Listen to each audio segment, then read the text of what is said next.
There's growing fallout over revelations of missing documents from the Jeffrey Epstein files, including interviews with a woman who leveled accusations against Donald Trump. The New York Times and the Wall Street Journal have both confirmed reporting by NPR and MS Now that the Justice Department has withheld dozens of pages of FBI memos and notes on interviews with a woman who accused Epstein and Trump of sexually assaulting her as a minor. Records confirm the woman had 4 interviews with investigators, but only documents from one of those meetings made it into the public release. The Epstein Files Transparency Act requires the DOJ to release most Epstein-related files and explicitly forbids withholding files to avoid embarrassing public figures. In a statement, the DOJ said it's reviewing files and, quote, should any document be found to have been improperly tagged in the review process and is responsive to the act, the department will, of course, publish it, consistent with the law. Of course. But why hasn't it yet? This, as MS Now senior legal reporter Lisa Rubin reports, that during the Epstein Files review process, the Justice Department was tracking the very type of document that is now missing. In a memo last month, Deputy Attorney General Todd Blanche ordered all department workers who were reviewing files to tag documents that include specific information. One of the types of documents that Blanche required be tagged by workers is called a 302. That's the form that you've been hearing about a lot from lawmakers because it's what the FBI uses to memorialize interviews, the very same type of document that is missing from Donald Trump's accuser. Wasn't released. We should note, though, Trump has denied any wrongdoing in connection to Epstein. But still, this is one of the key questions that we are going to see if DOJ can answer. Why wasn't that file included? We'll dig into that. But also beginning today, former President Clinton and his wife, former Secretary of State Hillary Clinton, are set to testify in a House investigation into Jeffrey Epstein. It starts with Hillary Clinton this morning, who will give a deposition behind closed doors near their home in Chappaqua. Bill Clinton is scheduled to testify tomorrow.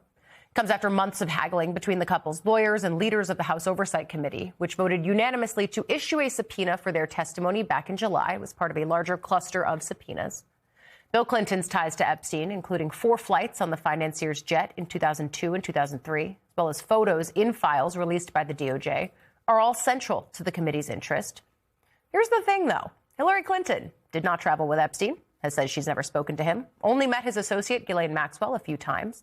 There is no evidence of wrongdoing on the part of either of them when it comes to Epstein. But I've got questions about all of this. It's good that we have former Assistant District Attorney in Manhattan and MS Now legal analyst Catherine Christian here on set with me. It's great to see you in person. I think let's start on this question of Hillary Clinton's testimony and the ways in which I am confused about what light she can shed. I think I have an understanding of why it's worth asking former President Clinton questions. But what are you looking for in the Hillary Clinton deposition that's set to happen today? A lot of, I don't know. I've never emailed him. He's never emailed me. Never emailed Miss Maxwell. She's never emailed me. Didn't really know them. So there's really no purpose of having her testify other than obviously the embarrassment and having her answer for things that her husband may or may not have done. But she really offers nothing relevant or material, which is usually why you would have someone come and testify, unless they're, in addition to embarrassment, trying to have her say something that they could say, aha, she lied under oath. That could be a reason why they're doing it. But she really doesn't have anything substantive to offer about Jeffrey Epstein. And I think that threat of maybe saying something that could be perjury is something that looms over this, especially as, you know, in my conversations with sources, I think those who want to give the Clintons credit for coming forward and saying, fine, we will do this deposition or else be held in contempt of Congress, because that was one of the things that they were trying to use as an enforcement mechanism. I think many sources close to the Clintons would say it would just be easier for us not to testify, especially given the fact that in the case of Hillary Clinton, especially, yeah, her name is in the files because of news clippings related to her presidential campaign. A lot of paper and ink spilled over that. And so how do you imagine that she might maneuver through this, especially as it really does seem like the latest, and the New York Times writes this, the latest instance of her just having to stand by her man?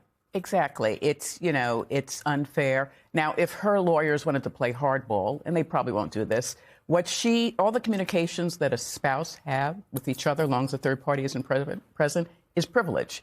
Anytime they asked her a question about, did you discuss this with your husband, she could say, I'm not answering that question because of privilege.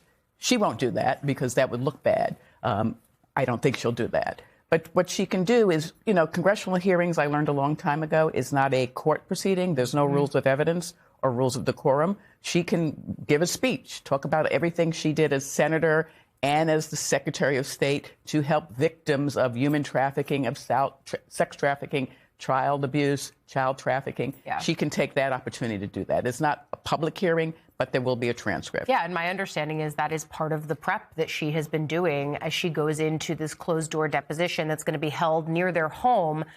I think it's also important. I'm so glad that you bring up the way that it's court of public opinion and actual court of law, because this is a distinction that I make so often.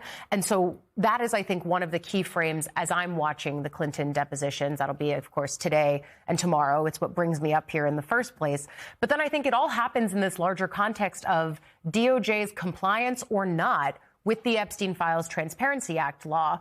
And I think that word privilege, you and I were talking about this before we came on, really comes into play here, because is that what they might use to explain away why this 302 is not in the files? What do you think is happening here? Well, they can say, oh, oops, we forgot. I do think, first of all, these documents were provided to Ms. Maxwell and her attorneys. They have it. There is no reason why they should not be publicly released. Obviously, victims' names should be redacted out of it and any personal information. But the Act has a few holes in it. One of them is there's no penalty clause, meaning it doesn't say failure to abide by this Act results in X penalty. It also lists all of the things, all of the reasons why DOJ can't withhold information, reputational, which is probably the reason why they did not produce these documents that, make allegations against Donald Trump. But nowhere in the Act does it say they cannot withhold, DOJ cannot withhold because of privilege, deliberative process. And so DOJ, and you have a good lawyer who say, you said we can't hold it for X, Y, and Z, but you didn't say we couldn't hold it for privilege. Now, of course, the Congress will say, well, that was embedded in what we meant. That's clearly what we meant, too. So there are some holes in the Act. I mean, it was enacted very quickly, along with there's no definitional section to define words, which usually you'll have in a law.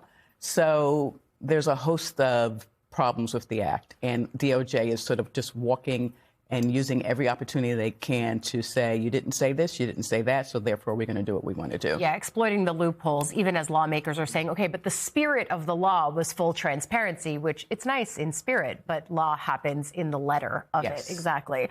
I also wonder, as we look for the ways that they could get at this 302, the ways that they can find the other documents that they fear have not been produced, is through the subpoena that the Oversight Committee still has hanging out there to DOJ. I have members of the committee bring this up to me often, and I also think it's notable that they are enforcing the Clinton subpoenas before they've enforced the subpoena on the Attorney General to actually produce all of the Epstein files. But is that a new avenue, as the Epstein Files Transparency Act piece is just sort of put aside, and now the committee's work is really where the focus is? That's a new avenue. Obviously, the Clintons is a distraction. I'm not saying that President Clinton does not have some questions to answer, but there have been talk that they could file a lawsuit, they meaning Congress.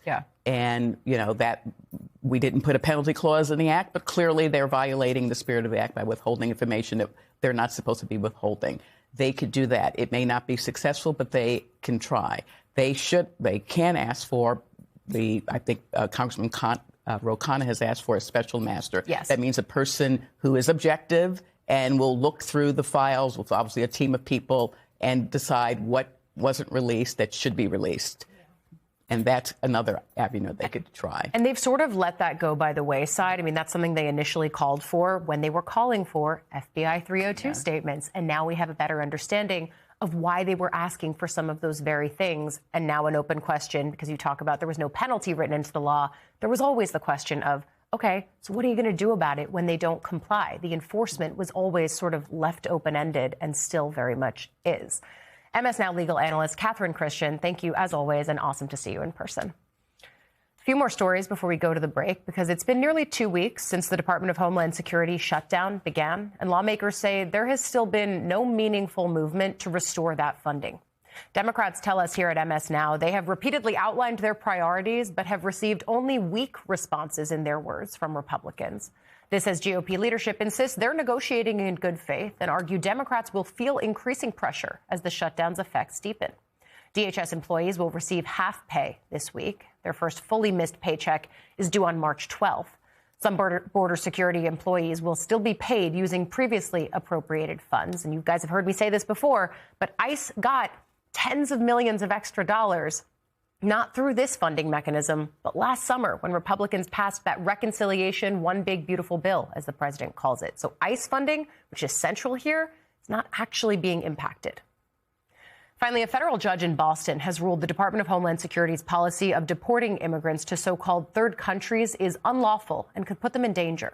The judge ruled the government must first attempt to send the immigrant to their country of origin and then provide, quote, meaningful notice before sending them elsewhere. The judge also stated that detainees must have a real opportunity to raise fear of persecution or torture claims before being transferred to countries where they have no ties. The judge then paused his ruling for 15 days to allow the government to appeal.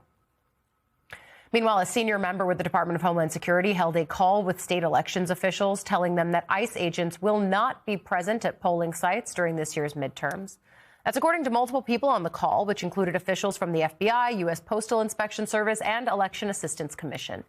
Some of the officials on the call told NBC News this was the first outreach they had received from the Trump administration on election security in months or even ever. Additionally, the Minnesota and Arizona secretaries of state expressed skepticism to MS Now about those DHS claims that ICE is not going to be at polling places. Participants also said administration officials dodged specific questions and offered little new information, deepening concerns about potential federal interference, especially given the fact that election deniers, prominent ones from 2020, are now embedded in some of these administration capacities.